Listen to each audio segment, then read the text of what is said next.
Good morning again. So today we'll be talking about fixed mindsets versus the growth mindset. So those with a fixed mindset believe that being good at something requires talent or greatness. Some people are born with talent and others aren't. So some people are artists and some aren't. Some are natural musicians or athletes and some just aren't. That's the fixed mindset. We're not going to be focusing much on that today. On the other hand, people with a growth mindset believe that everyone can learn and everyone can improve in any area if they just set their mind to it. It may take a lot of work, but with work, you will improve. People with growth mindsets embrace challenging tasks because they know that challenge helps them grow. They know they will make mistakes, but they also know that they can learn from their mistakes. They will find their greatness. And as the video said, that might not mean glorious award-winning feasts at the Olympic Stadium filled with thousands of cheering fans. But it can mean finding joy in what you do and knowing that you are better today than you were last week. And whatever you've been working at, you're going to be much better at it than you were last year. I'm going to start this service with a story. I'm going to tell you my personal growth mindset story. In general, I'm blessed with a whole lot of self-confidence. Like, I really have more self-confidence than is normal or healthy. But for many years, I believed that I am not a good singer, and I refused to sing in front of people. And for decades, yes, decades, I believed I would never successfully play a musical instrument because I'm not capable of practicing long enough to learn one. But just a minute ago, I sang in front of you and I played an instrument. So you know that I finally got past that fixed mindset, right? But I want to look at where my negative beliefs came from in the first place. If I'm a growth mindset person everywhere else, why was my mindset so fixed when it came to music? Part of the reason that is in our culture, we talk all the time about music ability as a God-given talent. We don't talk as much about how in order to become a skilled musician, you just have to work really hard. Back when I was in 3rd or 4th grade, my music teacher, Mrs. Nimmo, told me that I was not a good singer. Now, to be fair, she may have said it in much nicer words. I don't remember. But that was what I heard. I heard I was not a good singer. And I believed her. My mom really wasn't a good singer. So I believed that I inherited my bad singing voice from her. My dad was a fabulous singer. And all of my older siblings were good singers. So why didn't I believe that I could be like them? I don't know. But I do know I completely absorbed the idea that I didn't sing well. And about playing an instrument, yeah, my fixed mindset said that wasn't for me either. Why? Because I tried piano at age 5 and I tried recorder at age 8 and I couldn't stick to practicing. Right? You know, when you're supposed to go through the book in order and play every song again and again and again and again and again and again until you mastered that, I can't do that. Right? But when I was 13, my friend was buying a guitar, so I wanted to buy a guitar. So I worked countless hours as a babysitter for $1 an hour. And I finally earned enough money to buy a guitar. And then I barely played it. I didn't have the focus and persistence to practice. And it was made worse by my guitar teacher. I would tune my guitar to the best I could tune my guitar, and I thought it sounded good, and she would roll her eyes in disgust and say, "Oh, that is not in tune, let me do it." So that felt like further proof that I just have no musical talent, and I never would. Now here's the thing. I love music. I love it. I really, really, really love to sing. So I sang a lot. I sang at home, I sang in the shower, I sang in the privacy of my own car, and I sang in big groups. Like I can sing at church in a big group, or I can sing camp songs at camp. But I never tried any kind of singing performance. I never joined a choir. Still haven't done that one. I never tried out for a musical, even though I love musicals. I certainly never soloed, and I never led songs. I didn't do anything where everyone would be paying attention to my singing. So what changed that? It finally changed when I was in my 20s, and I was leading PEPS groups. So PEPS groups are support groups for new parents and their babies. And one of the things we do at PEPS is we sing songs to the babies. And there are so many brain-building benefits of music. And I'm a huge believer in the magic of singing to babies. So since I was leading PEPS groups and it was my job to teach parents the songs, I had to sing. I had to be bold and confident about it so the parents could be bold and confident about it too, so they would go home and sing to those babies. So, for the sake of the babies, I learned to sing in front of other people and sing boldly and with confidence. So now for the past 10 years in all the parent-child classes I teach, leading songs for babies and kids is just a big part of my job. Luckily, you don't have to have a talent to sing to young children, you just have to love it. And that I do. But I still didn't believe I'd ever get around to learning an instrument. It still seemed out of reach. Until a couple years ago, I decided to give ukulele a try. At first, I learned baby songs. When I was 13, I hated that you had to learn baby songs first, but now, because I'm teaching babies, I have a great reason to learn 1 or 2 new baby songs each week. So I could bring them to class and teach the families. So I learned C chord, and I learned F, and I learned G, and oh my goodness, I didn't learn E. E is still really hard. But I learned C and F and G, and those chords get you through Twinkle Twinkle and Frere Jacques and Farmer in the Dell and a whole lot more. And I started learning more and more chords and playing more and more songs, and I discovered that there are ukulele teachers that make YouTube videos that teach you how to play, and so I followed along on those. Now, Bernadette's 30-day challenge did take me, I don't know, 70 or 80 days, but I got there. And the more I played, the better I got. And I discovered that I like playing ukulele, and I even like practicing. So when I was a kid, I had no patience for practicing an instrument, because again, you were supposed to go through the book in order, and you had to play each song until you mastered it, and I don't do that, right?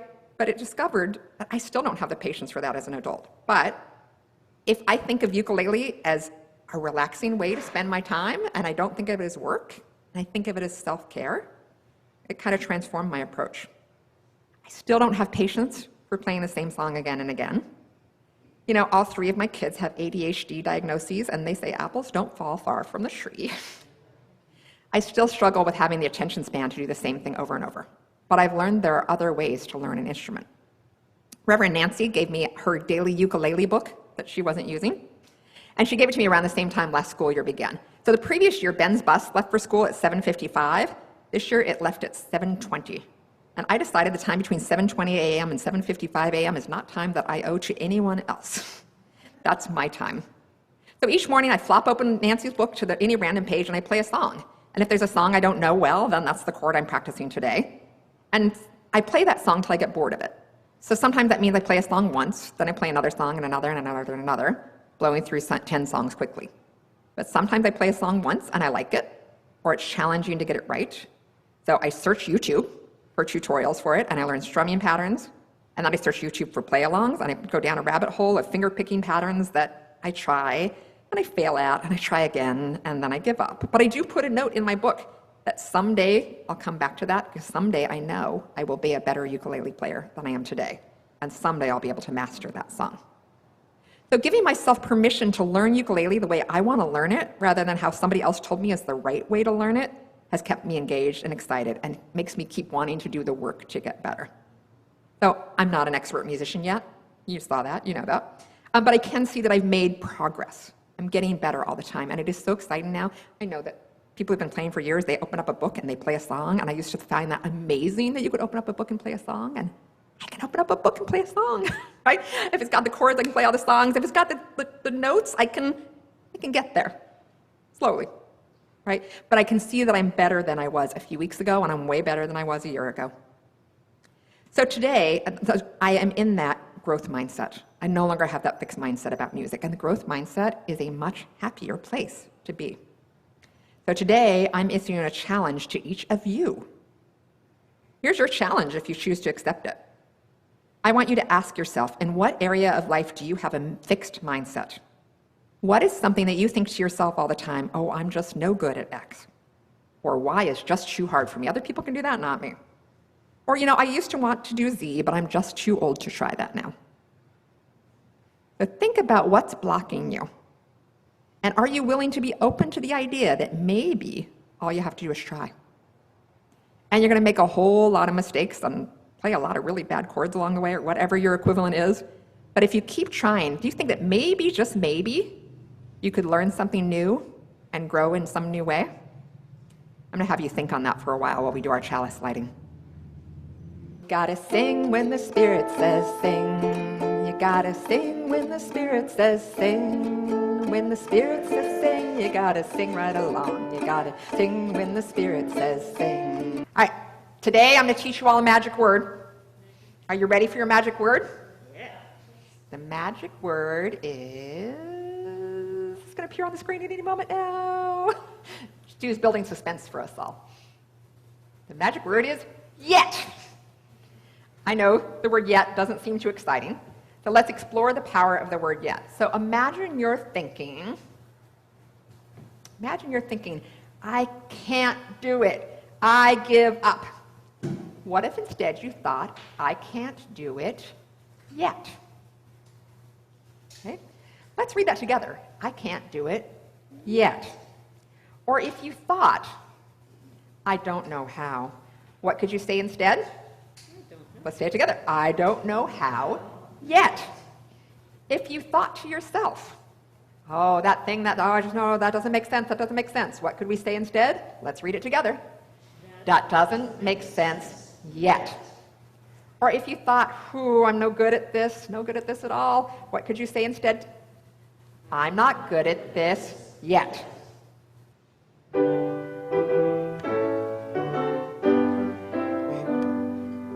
All right, so here at Northlake, we often explore new spiritual practices, and we hope that we can each find something that resonates for us. So today, since we've been talking about how the negative things that other people say to us, or the negative things that we say to ourselves, can hold us back and block us from reaching our full potential, I'm offering the spiritual practice of affirmation. Positive things we can say to ourselves that support our growth. I've chosen 7 affirmations. So first, I will say them all. Then we'll go through them all again, and we'll say them aloud together, because I want you to see how each feels for you. And then you're going to write down your favorite to take away from today. That's why you have your index card. Okay? If you didn't get an index card, wave your hand, and maybe the ushers can get you one. So first, I will say them all, and I'm going to say them like I truly believe them all. And I want you to think, how could it feel for you if you truly believed each of these things for yourself? I'll say them first. I am resilient. I rebound easily from setbacks. Every difficult situation makes me stronger. My hard work pays off. The more I practice, the better my results will be. Mistakes are essential to learning. Every failure brings me closer to success. I can always try one more time. Number 4, I can do more than I think I can do. I believe in my ability to learn, grow, and succeed. Number 5, I am always open to new ideas. I learn from my experiences, both positive and negative. I'm constantly evolving and becoming a better version of myself. Number 6, I am willing to take risks and step outside my comfort zone.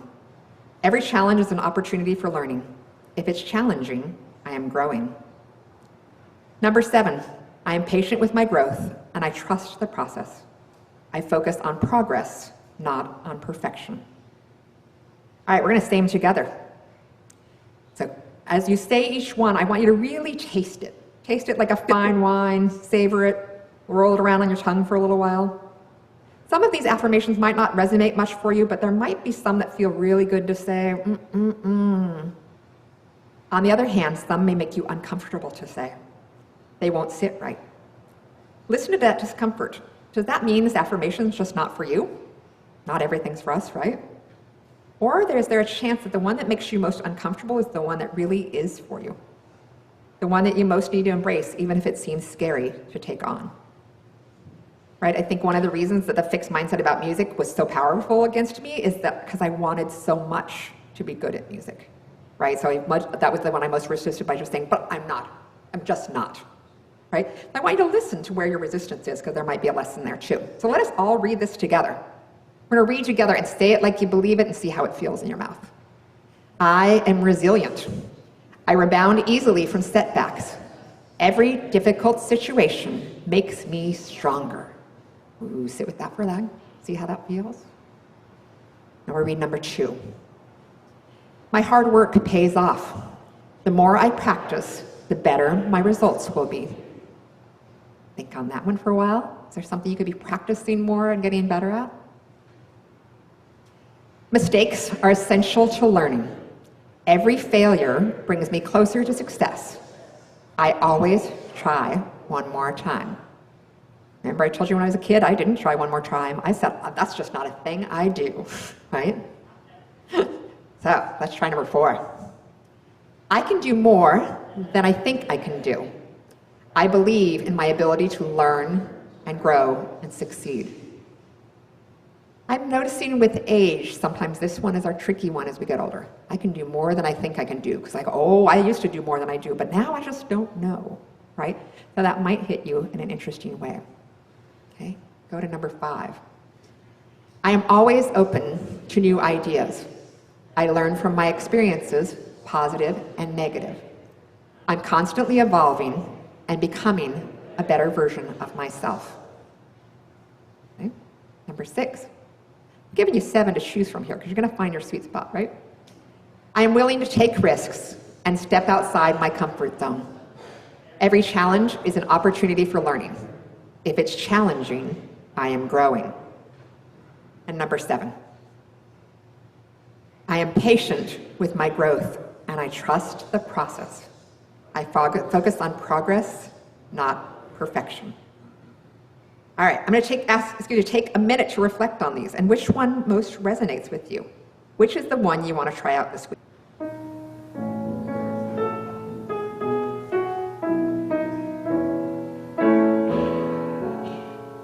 So, I've tried lots of ways to make my case today. We started with an inspirational video on finding your greatness. I shared my story about the growth mindset and music.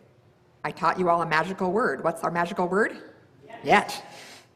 I gave you affirmations that you can practice saying out loud to rewrite your internal fixed mindset script with a growth mindset script. But I'm guessing there's someone who's not convinced. Someone who says, it's all a bunch of new age woo-woo crap. It's not like positive thinking cures cancer, and it's not like the I think I can mentality is going to turn someone into an Olympic athlete. You know what? That's true. Okay? Positive thinking doesn't cure disease. I do fundamentally believe that in many cases, a positive attitude can influence our health for the better, but it's not a cure-all. I wish it was. And although I do believe that the growth-based mindset and hard work can help you to reach your potential, the reality is that there might be limits to how far you can go. Thank goodness none of Peter and I's kids decided they want to aim for a career as a professional basketball player. Because the reality is that with Peter and I as a parent, our kids don't get taller than about 5'6", so basketball is not in our cards. So I'm not promising a magic bullet. The growth mindset is not going to make me as great a ukulele player as Jake Shimabukuro is. I know you don't know who he is. You guys might not have a favorite ukulele player, but Jake Shimabukuro. But the growth mindset can help us to be willing to try. It can make us willing to take risks, willing to stretch to be a little bit better today than we were before. And we get to celebrate any progress along the way. I don't have to have in mind a specific outcome, just I'm better than I was. I'm making progress. But for those of you whose brains need to hear research, let me share a few tidbits with you. Dr. Carol Dweck and Dr. Lisa Blackwell surveyed 7th graders to determine which mindset they had about their math abilities, and then they tracked them for 2 years. And the results showed that the students with a growth mindset increased their grades over time. Those with a fixed mindset did not. And the gap in performance just widened and widened over the years. Dweck and Blackwell did another study with 7th graders who already had declining scores in math. They divided them into 2 groups, and one of those groups got study skills lessons, and the other got study skills, and they also got information on the growth mindset and information about how the brain can be developed like a muscle. They were told that especially when you do challenging things, when you push out of your comfort zone into something new, the neurons in your brain make new connections, and you actually get smarter. The kids who just got study skills continue to decline, because study skills don't help when you're just not good at math, right? But for those who learned about the growth mindset and they were more engaged, they stuck with things even when they were hard, and their grades improved. In a study Dr. Dweck did with Dr. Claudia Muller, they had children do a set of puzzles, and after they praised the puzzles, they praised the kids. After they did the puzzles, they praised the kids. Some of the kids, they said, wow, you must be really smart. That is praise, but it's fixed mindset praise because it portrays intelligence or abilities as a fixed quality. To other kids, they say, wow, you must have tried really hard. That's growth mindset praise because it focuses on the process and something that kids have control over. Working hard. Then they asked the kids what kind of puzzle they wanted to do next, and the kids who had received fixed mindset praise wanted easy puzzles. They didn't want to take any risk of failure or any risk of revealing that they aren't actually that smart. Those who received growth mindset praise chose challenging puzzles, and they worked hard, and they did well on them. Studies on the growth mindset show that not only does it improve achievement for all students, the effects are most pronounced for students who face negative stereotypes, such as minority students or girls in math classes. The ones who are most likely to have been told that, well, you'll just never be good at math. Those are the ones who benefit the most from hearing that anyone can be good at math. You just have to work harder. You have to work hard and keep going despite challenges and despite setbacks, and ask for help when you just can't make sense of it yet. Growth mindset also applies outside of the classroom. For example, in the workplace, managers who have fixed mindsets don't want feedback from anyone, and they don't give good feedback either. Employees with growth mindsets about skills become far better at their skills over time than the people with fixed mindsets do. Growth mindset benefits can also apply to groups. One study showed that when Israelis and Palestinians were exposed to the idea that groups can change, that enhanced their willingness to compromise and to work for peace. A positive mindset can also have physiological effects. For example, researcher Becca Levy studied elderly people. She divided them into two groups. Those that had positive beliefs about aging. They had a growth mindset that aging can lead to wisdom, or that people can continue to be active and healthy in later life if they commit to that. Or people who had negative beliefs. A fixed mindset such as thinking that aging is inherently negative and that physical health and mental acuity is guaranteed to decline as you age. The age beliefs of the people influenced a number of outcomes. Over a long-term study, those who had positive age beliefs, the growth mindset about their aging, had better cognitive health, better physical health, recovered more quickly from health challenges, and had less depression and anxiety. In one study, they looked at people who were free from dementia, but some had a risky gene for developing dementia. Over a 6-year study, those with positive age beliefs were 40% less likely to develop dementia than those with negative beliefs. Those with positive age beliefs had a risk of dementia that was as low as it was for people who didn't have the gene that caused them to be at risk for dementia. So Levy says one way to influence your beliefs is that whenever you see or hear something in the news or on TV or wherever that is ageist or anything that offers a negative view of aging, notice it. Remind yourself that that does not have to be true and let it go. Whenever you see things that give you a positive view of aging, embrace them. We can think about that everywhere, right? With it's music or with athletics or math or whatever your thing is. Anytime you hear negative messages that some people just aren't good at that, take those in and then let them go. Whenever you see things that say anyone can learn how to do anything, now, granted, if you're 5'4", your limits might be there in basketball, you can still get to be better, right? So whenever you hear positive things about growth, embrace those. All right, there you go.